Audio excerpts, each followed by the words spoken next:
Hi, I'm Chico Chakraborty. I'm the founder of Doing Diversity Differently. I want to take a quick moment to talk to you about my journey on the concept of belonging and why I'm so passionate about this. When I was 11, I went to a selective all-boys school that was academically high-performing and had a really strong culture of sport within the school.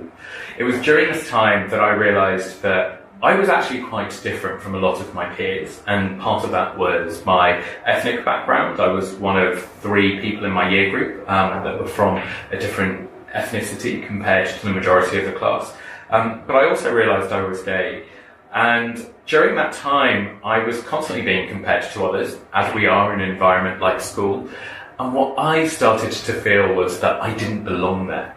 I wasn't like the other children, and that's what made me really withdraw and isolate myself from where I was. It meant that academically I didn't engage fully. It meant that socially I was not using my skills to the full potential, certainly as someone as an extrovert who derives their energy from other people. So that point of feeling like I didn't belong was not a great period in my life. Now, when I hit 16 and joined a local youth orchestra, I realised that there were children from all the different schools, which meant that we had girls as well as boys there. We had other LGBT plus children. We had people from a variety of different socioeconomic backgrounds. And it was in that environment that I realised that this is where I thrive. This is where I belong. This is where I can really contribute, because my differences aren't isolated compared to a homogenous pool.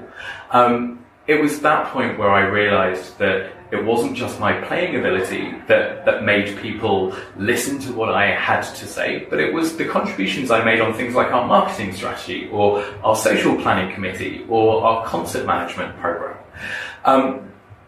The success that I had at Youth Orchestra meant that I felt so safe and comfortable in that environment where I belonged, that I studied music at university. And again, it was something that I continued to be able to thrive in. I led the University Symphony Orchestra, I conducted our University Chamber Orchestra. I was a really integral part of the community at university. Now that's something that's really enabled me to think about what I do now. It's about how do I help organisations create environments where as many people feel like they belong, so they're contributing, so everyone is able to thrive, regardless of where they are, where they've come from, what their background is, and what they do within the organisation. So if you're interested to see how I can help your company or organisation engage everyone and create a sense where everybody feels like they belong, contact me on the link below.